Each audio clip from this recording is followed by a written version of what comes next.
Wow! আমার চাঁদ রাত মানেই রাত জাগতে হবে। প্রতিবার চাঁদ রাতে আমার সারা রাত জাগতে হয়। এবারে চাঁদ রাতে রাত ২টা পর্যন্ত আমরা মার্কেটে ছিলাম। পরে এসে হাতে মেহেন্দি বাচ্চাদেরকে দিয়ে আমিও এবার একটু হাতে দিয়ে নিলাম। গত ২-১ বছরে সবাইকে দিয়ে পরে নিজের আর দেওয়ার কোনো এনার্জি থাকে না। তো এবার একটু দিয়ে নিলাম। রাত্রে চোখে অনেক ঘুম ছিল তাই নিজের হাতটা বেশি সুন্দর করে সাজানো হয়েছিল না। ঈদের দিন সকালে বোনের হাতটা একটু সুন্দর করে সাজিয়ে দিলাম সকালের কাজকর্ম সব গোছগাছ করে। ঈদ মুবারক। আপনাদের সবাইকে ঈদ মোবারক। আপনার সবাইকে ঈদ মুবারক। কলিজাটা চান রাত্রেও অনেক রাত পর্যন্ত জাগনা ছিল। সকালে একটু ঘুম থেকে উঠতে লেট করেছে। ডেকে ডেকে উঠাইছি, তো ওকে উঠিয়ে গোসল করাইয়ে সেমাই খাওয়াইয়ে কলিজাটাকে সাজুগুজু করিয়ে দিয়েছি। সবাইকে আমার কলিজাটা ঈদ মোবারক জানাচ্ছে। বক্সে গান বাজছিল, আমার মেয়েটা এদিকে নাচ করছিল। ওর এন্ট্রিটা খুবই ভালো লাগছিল আমাকে, তাই একটু ভিডিও করে রাখলাম। গানে যেহেতু কপিরাইট আসবে এই জন্য গানটা মিউট করে রেখেছি। এবারে ঈদে তারা দুইজনে ম্যাচিং ম্যাচিং ড্রেস নিয়েছে। অনেকেই ভাবে ওরা দুইজন যমজ বোন, আসলেই না, ওরা খালাতো বোন দুইজন, ১ বছরের ছোট বড়। এদিকে রোজা আগে সেজে গুজে নিচ্ছে, তারপরে তানা রোজাকে দেখে তানা রেডি হয়েছে। তানা ভাবছিল আজকে ঈদ না, ও বলতেছে যে ওর ঈদ নাকি কালকে। তো রোজাকে এদিকে সাজুগুজু করা দেখে ও পরে রেডি হয়ে গেল। ইচ্ছা ছিল যে ঈদের দিন সকালে শাড়ি পরবো, বিকালে থ্রি পিস পরবো। সারাদিন অনেক কাজে ব্যস্ত ছিলাম, তো মেহমান আসবে, রান্না বাড়ার চাপ ছিল। শাড়িও পরা হয় নাই, তেমন সাজগোজু করা হয় না। তো বিকাল টাইমে মেয়ে একটু বায়না করছিল বাহিরে যাবে, ওকে নিয়ে রাস্তায় একটু হাঁটাহাঁটি করতে গেলাম। বাসার ভিতরে সারাক্ষণ থাকতে থাকতে যারা অনেক বিরক্ত বোধ হয়, ভাবলাম যে আশেপাশে একটু হাঁটাই নিয়ে আসি। আমি সারাদিন কিচ্ছু খাইনি, খেতে বসবো তখন মেয়ে কান্না শুরু করলো। ওকে নিয়ে একটু বাহিরে বের হলো, একটু বাহিরে হাঁটাহাঁটি করে নিয়ে এসে পরে খাওয়া দাওয়া করবো। তো ওদেরকে যে বাহিরে নিয়ে গেলাম আর ওরা এদিকে একটু এনজয় করলো। তারপর কিছুক্ষণ হাঁটাহাঁটি করার পর ওদেরকে আবার রুমে নিয়ে চলে আসলাম, বন্ধু রুমের ভিতরে।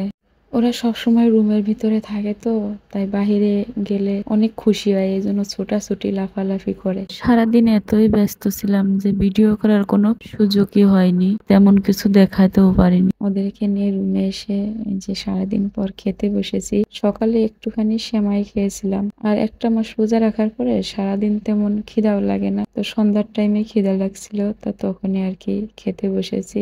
ঈদের ২য় দিন ঘুরতে বের হয়ে পড়লাম, আর এদিকে ঘুরতে এসে মহা বিপদে পড়ে গেলাম। অনেক সময় ধরে সিরিয়ালে দাঁড়িয়েছিলাম, কি অবস্থা! ঢাকা থেকে মনে হয় এখনো লোকজন কমে না, সব লোকে মনে হয় ঢাকাতে রয়ে গেছে।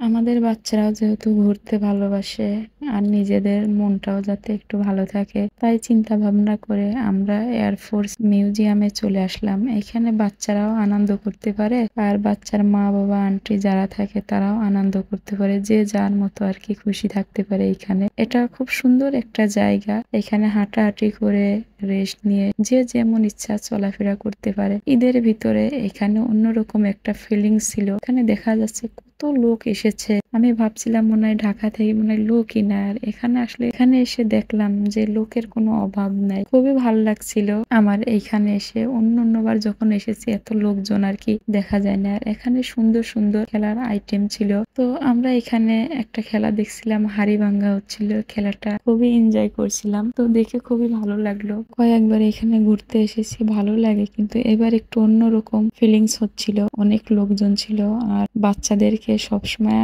হাত ধরে রেখেছিলাম, যেহেতু অনেক লোকের ভিড় এখানে, হারিয়ে গেলে তাই ওদেরকে সবসময় হাত ধরে রেখেছিলাম, আর ওরাও অনেক এনজয় করছিল। এইখানে খেলাটা দেখে অনেক এনজয় করলাম, আর আমরা বাসা থেকে একটু লেট করে বের হয়েছি, হাতে বেশি সময় ছিল না। তো এখানে অনেক বড় এরিয়া, হেঁটে হেঁটে দেখতে হবে অনেক জায়গা, তো এখানে কিছুক্ষণ দাঁড়িয়ে থেকে আমরা অন্যদিকে চলে গেলাম। আরো অনেক কিছু দেখতে হবে, বাচ্চাদেরকে দেখাতে হবে। পাশ থেকে অনেকে অনেক কিছু বলে দিচ্ছিল, কিন্তু ও তো কিছু শুনতে পাচ্ছিল না, কারণ ওর কানের কাছে মিউজিক বাজানো হচ্ছে, আশেপাশের কোনো কথাই শুনতে পাচ্ছে না। এখানে এই যে একটা প্রাণীর মূর্তি আছে, আমি মনে করি এটা কুমিরের মূর্তি মনে হয়। এর পেটের ভিতর থেকে বাচ্চারা ওই পাশ থেকে এই পাশে বের হয়ে খুবই এনজয় করছে। সব বাচ্চাদের যাওয়া দেখে আমার বোনের মেয়েও বায়না ধরলো, তো ওকেও দিল। আর আমার রোজা মনেও যেতে চাচ্ছিল, তো ওকে আর যেতে দিনে, আমার মেয়েটা একটু ভীতু পরে ভয় পাবে, এই জন্য ওকে ছেড়ে দিইনি।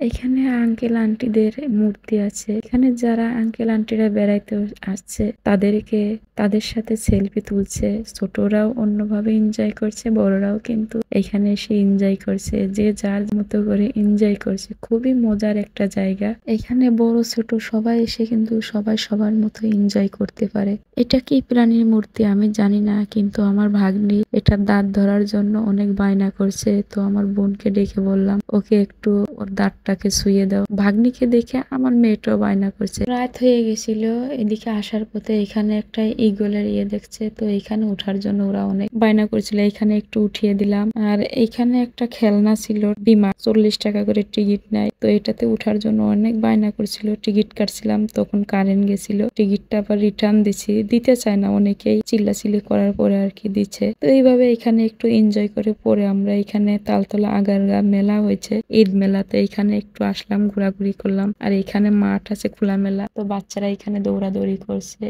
ঈদ মেলা উপলক্ষে এই জায়গাটা ওপেন হয়েছে। অন্য সময় কিন্তু আমাদের মতো সাধারণ মানুষ এখানে ঢোকা এলাও নেই। তো এখানে এই যে একটা ঝিলমিল বেলুন দেখা যাচ্ছে, বেলুন কিন্তু একসময় অনেক ভাইরাল ছিল, অনেক টিকটক সবকিছুতে ট্রেন্ডিং হয়েছে। আর এখন তরমুজ। শেষমেশ আমরা ফুচকা খেয়ে তারপরে বাসায় চলে আসলাম। এভাবে ঈদ আনন্দ উপভোগ করলাম। এবছরের ঈদ আনন্দ এভাবে উপভোগ করলাম। সবাই ভালো থাকবেন। আল্লাহ হাফেজ।